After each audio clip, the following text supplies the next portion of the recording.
Welcome to my channel, Hermits.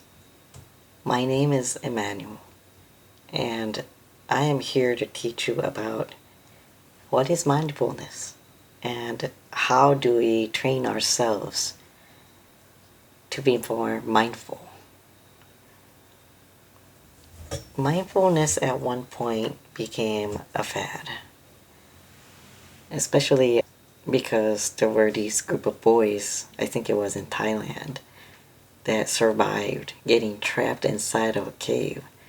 And people were saying that, oh, they were able to survive because of mindfulness practice.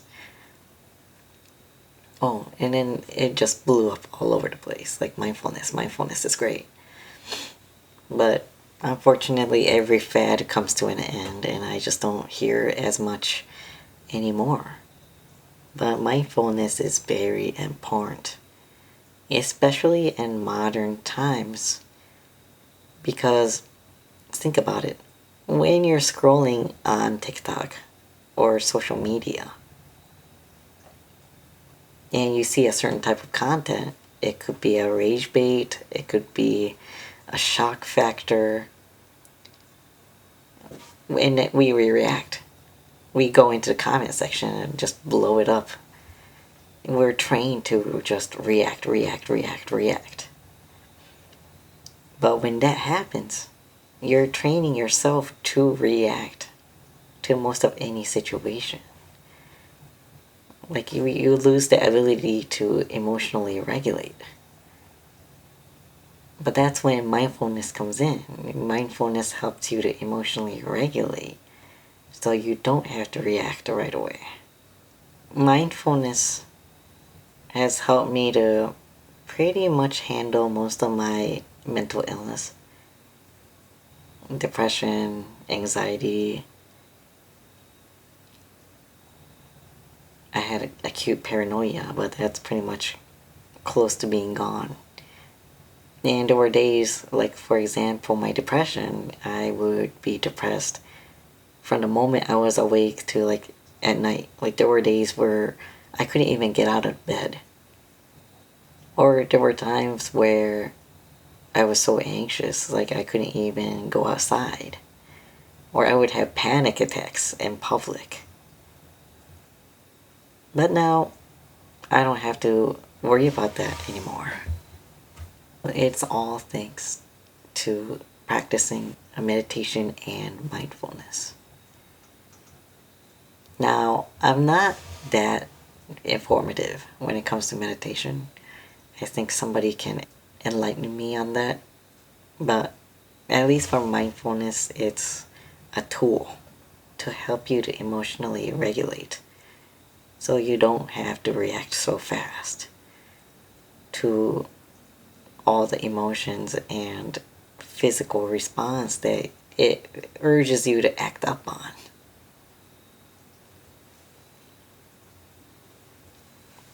So how do I do it? How do I practice mindfulness? You want to start with baby steps. You know, let's say, like for my example, I have social anxiety.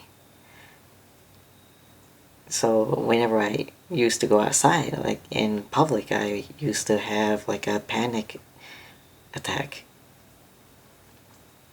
But I've learned to at least be able to go outside and enjoy my time. And that's where I practice mindfulness. Like for anxiety, like I have all these thoughts running through my head, right? I start to think like, oh my god, what if that person's judging me? What if they think that I look funny or look ridiculous? What are they thinking? Like, please don't look at me this way. Like, I want to go run and hide. Like, all those thoughts are just circulating in my head over and over again at a very fast rate. And the more you allow yourself to have those thoughts running in your head, the more it becomes harder and harder to get out of. It's like a hamster caught in the spinning hamster wheels. Like, once you get in, like, it's harder to get out. So one thing that I practiced is when I noticed all of those thoughts running through my head, I just say, stop. And when you start off, like, it might be a good idea to even say it out loud. But as you practice more and more, you wouldn't have to say it out loud anymore. But yeah, when I just notice when these thoughts running in my head, I just say, stop. And then I use that as a cue to start my breathing practice. So a while ago, my mom thought that it was a good idea to take these Reiki classes. Because the Reiki teacher, she has scoliosis, just like I do, where there was a kink in the back or the spine. And from what she claims, she was able to heal that from Reiki. So my mom said, oh, try it out. For some of you that's wondering, what is Reiki? Reiki is a practice of using the flow of the energy to try to like heal either yourself or another person.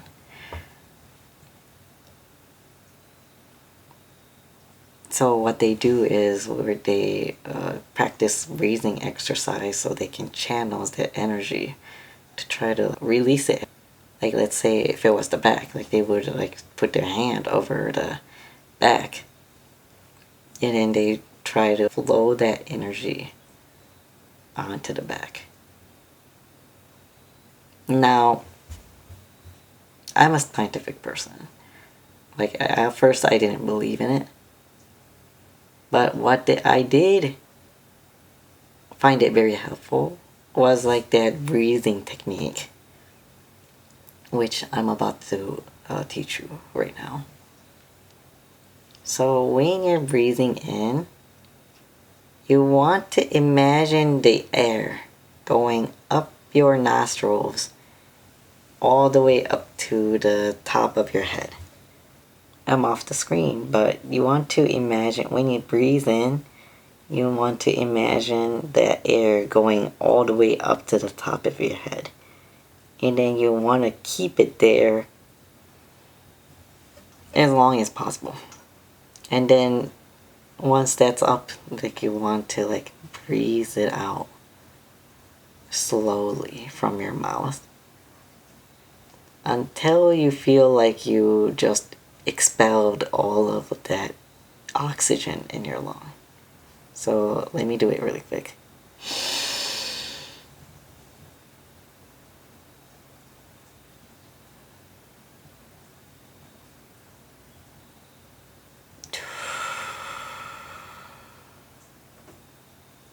And you want to repeat that a couple times until you feel like your body is a lot more relaxed. And then you can start, trying to see if you can change the narrative that you talk to yourself to like resolve that situation. I see mindfulness practice as like a defibrillator of the mind. So if anybody here has taken CPR class and taken the license, CNA, Certified Nursing Assistant license before, and one of the requirement was to get a CPR license or certificate. And a lot of movies portray it wrong. But you don't do the resuscitation, so like the compression over the heart to try to bring them back to life. It's a big mistake. I really hate that portrayal in movies. But you do the chest compression and blowing the air in because you want to keep their body to like maintain its life until they can get attention from an actual medical facility with a medical professional. So you're pretty much doing what the body is normally able to do in their place. Because something happened either in their heart, or they also do CPR on like people who's choking or somebody who had a stroke or a heart attack. And their body just isn't functioning anymore. Let's say you have cardiovascular disease and you're more prone to forming the blood clot that could block the arteries, and one of the blood clot ends up wandering into your heart, then the heart just stops working because it's not getting enough blood supply. So that's when you need to do the CPR, because the heart is not functioning anymore. And you want to at least get to the level where your body is able to circulate enough oxygen so your organs and other parts of the bodies don't die. And then the defibrillator comes in. The defibrillator is that machine, as you see in the movies or TV shows, they have like these device that releases electrical shock. That machine is to temporarily stop the heart, so the system can help it to regulate itself, being able to pump the blood again. Mindfulness is the same. Like all these thoughts are just going haywire. The thoughts are going in loop over and over again. I like to call that state of, your thoughts just not even like going anywhere. And it's just repeating over and over again. I like to call it being caught in the labyrinth of the mind.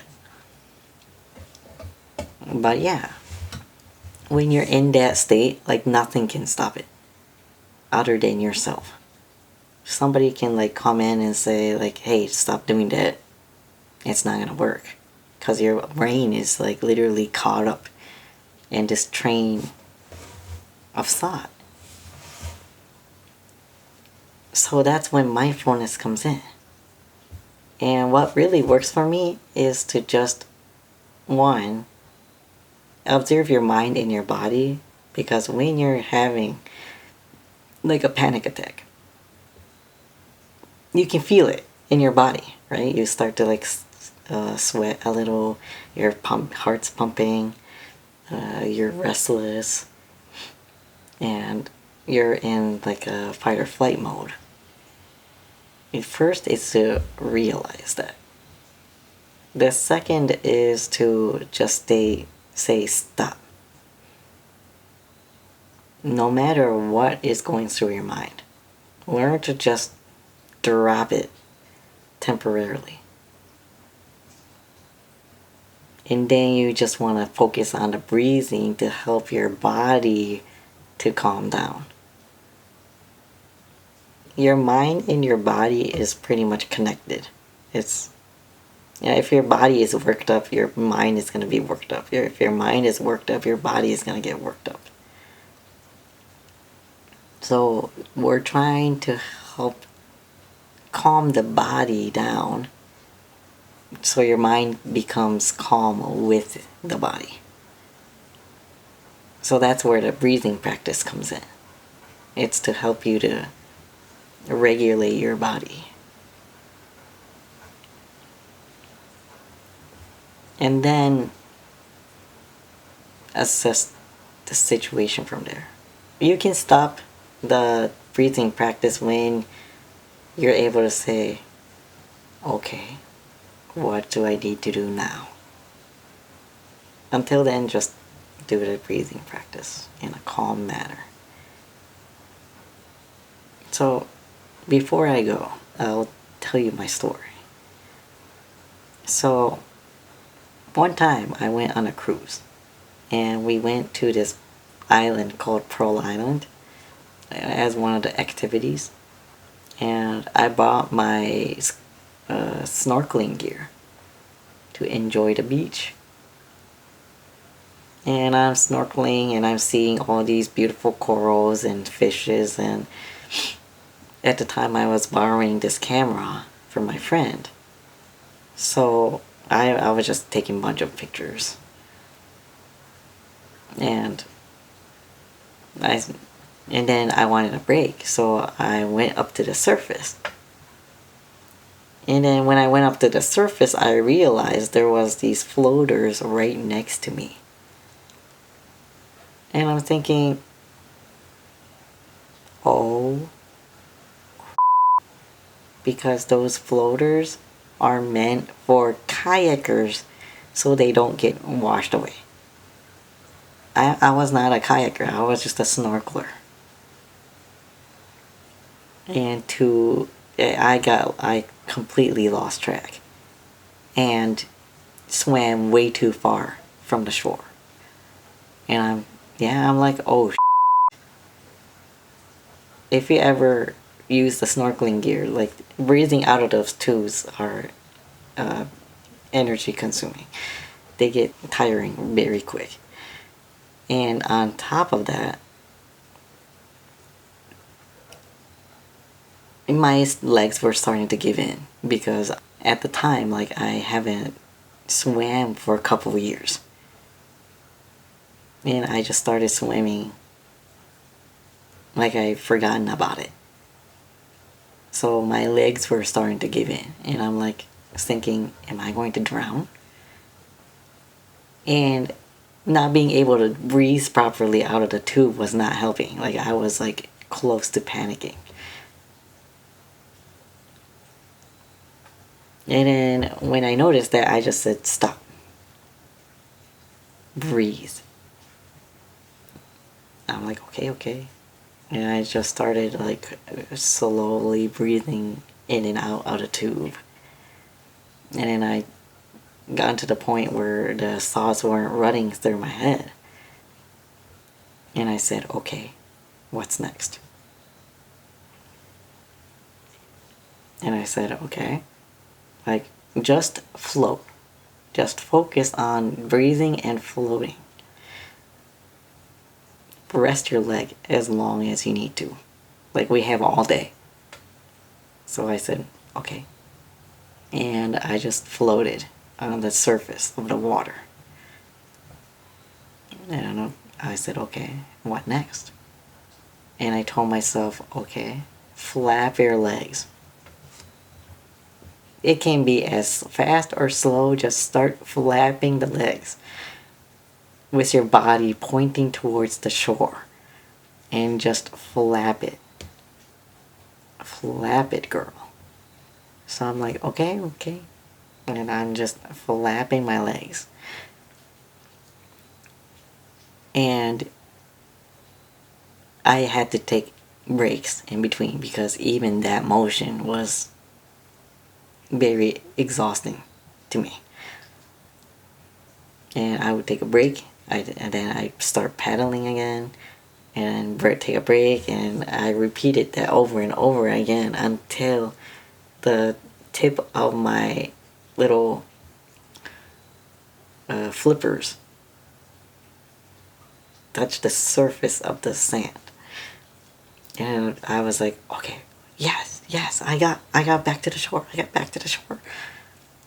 And I remember just laying on the beach, on the sand, on the beach, and saying, I ain't doing that ever again.